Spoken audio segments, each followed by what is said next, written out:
नमस्ते विद्यार्थी मित्रों, आज આપણે ધોરણ 9 विषय हिंदी प्रकरण 13 नीति के दोहे। तो इस पद्य के लेखक का नाम है रहीम। तो उसका जन्म लगभग सन 1553, निधन सन 1626। तो उसकी प्रस्तावना सुनिए। तो रहीम का पूरा नाम अब्दुल रहीम खान खाना था। उनके पिता का नाम बैरमरबा था, जो अकबर के अभिभावक थे। रहीम अकबर के नवरत्नों में से एक थे। रहीम की कार्यक्षमता और बुद्धिमत्ता से अकबर बहुत प्रभावित थे और इसीलिए उन्होंने रहीम को अपने दरबार का महामंत्री का सर्वोच्च पद प्रदान किया था। रहीम संस्कृत, अरबी, फारसी के विद्वान थे। दानी के रूप में बहुत सुविख्यात है। जीवन के व्यवहारिक अनुभवों को उन्होंने अपनी सतसई में व्यक्त किया है।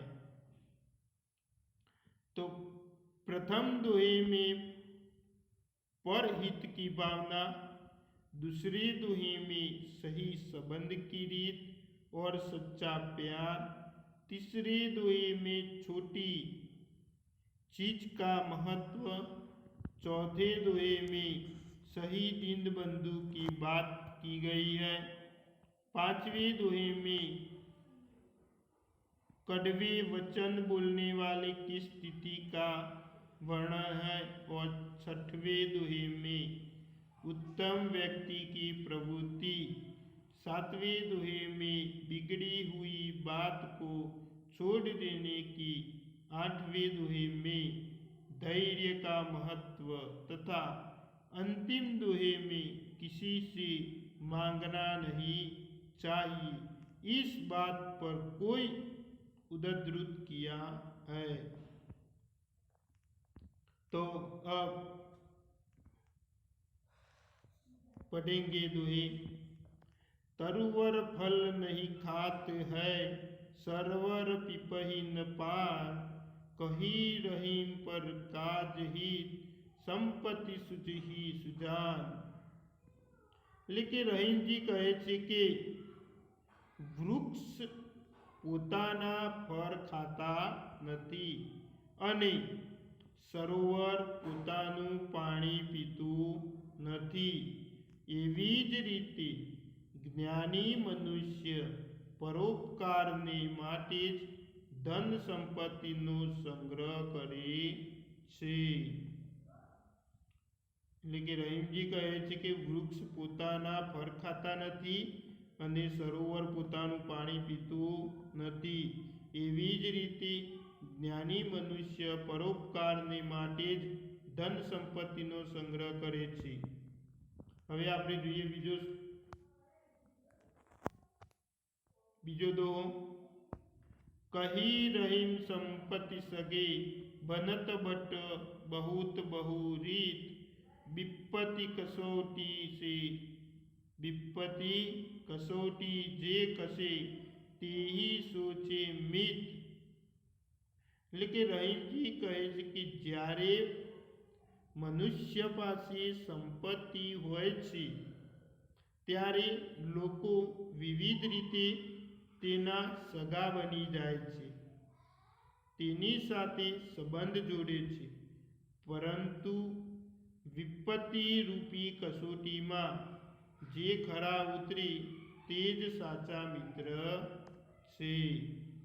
એટલે કે વિપત્તિ રૂપી કસોટીમાં જે ખરા ઉતરે તે જ સાચા મિત્ર છે। રહીમન દેકી બડે नको, लघुन दीजिए डारी, जहाँ काम आवे सुई, कहाँ करे तरवारी। એટલે કે હવે ત્રીજા દોહાની અંદર કહે છે રહીમજી કે મોટાને જોઈને નાનાને ફેંકી ન દેવો. મોટાને જોઈને નાનાને ફેંકી ન દેવો જોઈએ. જે કામ સ્વય કરે છે શું તે તલવાર કરી શકે? હવે ચોથો દોહો જોઈએ. દિન સબન કો લખત હૈ, દિન હી લખે ન કોઈ, જો રહીમ દિન હી લખે, દિન બંધુ સમ હોય. એટલે કે રહીમજી કહે છે કે ગરીબ લોકો સૌને આશાભરી નજરે જુએ છે. ગરીબ લોકો સૌને આશાભરી નજરે જુએ છે, પણ તેમના તરફ કોઈ જોતું નથી. તેમના ઉપર કોઈ દયા કરતું નથી. જે ગરીબ પર દયા કરે છે તે ખરેખર ભગવાન સમાન હોય છે. હવે પાંચમો દોહો જોઈએ. ખીરા કો મુંહ કાટી કઈ, મલિયત નૌન લગાય, રહીમન કરુએ મુખન કી, ચાહીએ યહી સજાય. એટલે કે રહીમજી કહે છે કે કાકડી ખાતા પહેલા તેનો ટોચનો ભાગ કાપીને અલગ કરવો જોઈએ.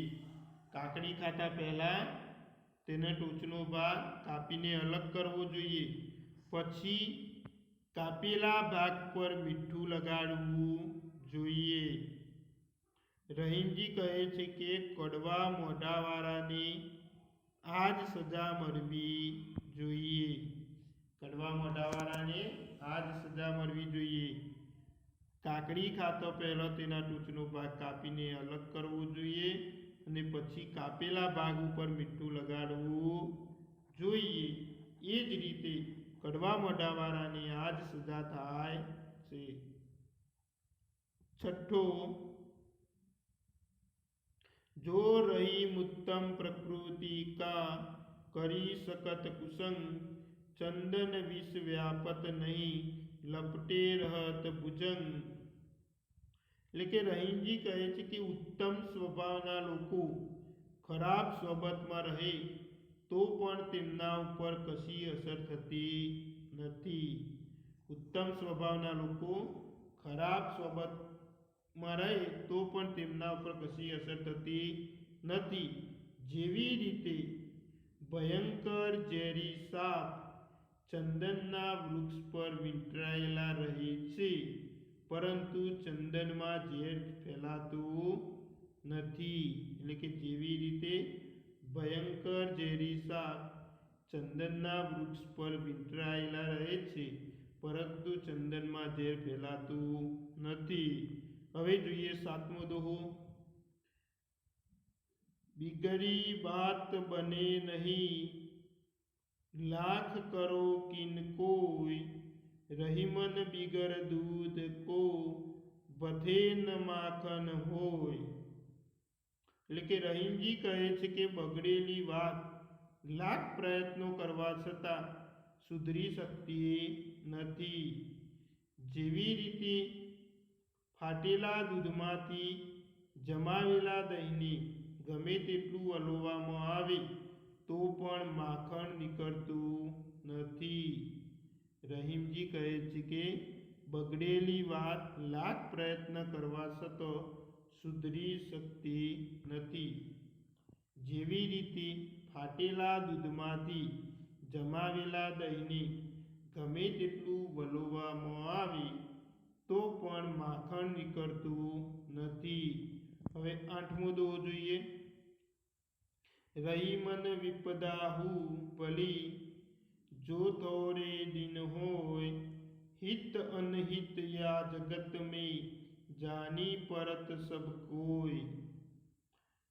એટલે કે વિદ્યાર્થીઓ રહીમજી કહે છે કે આપત્તિ થોડા સમય માટે હોય એ સારી. આપત્તિ થોડા સમય માટે હોય એ સારી, કારણ કે થોડા સમયમાં જ આપણે સમજી જઈએ છીએ કે કોણ આપણું હિતેચ્છુ છે અને કોણ હિતેચ્છુ નથી. રહીમજી કહે છે કે આપત્તિ થોડા સમય માટે હોય એ સારી, કારણ કે થોડા સમયમાં જ આપણે સમજી જઈએ છીએ કે કોણ આપણું હિતેચ્છુ છે અને કોણ હિતેચ્છુ નથી. હવે છેલ્લો 9મો દોહો.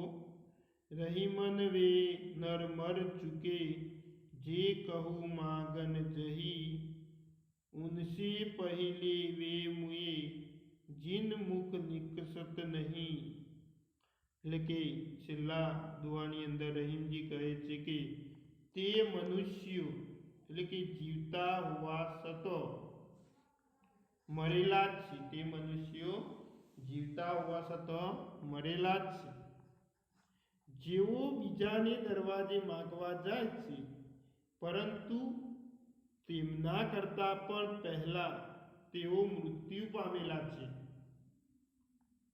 જેમના મુખેથી નકાર નીકળે છે, અર્થાત માગનારાઓને આપવાની ના પાડે છે.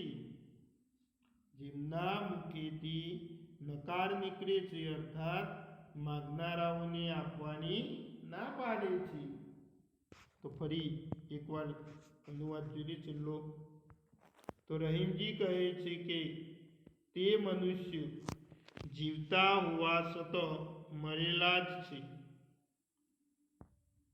જેઓ બીજાને દરવાજે માગવા જાય છે, પરંતુ તેમના કરતાં પણ પહેલા તેઓ મૃત્યુ પામેલા છે.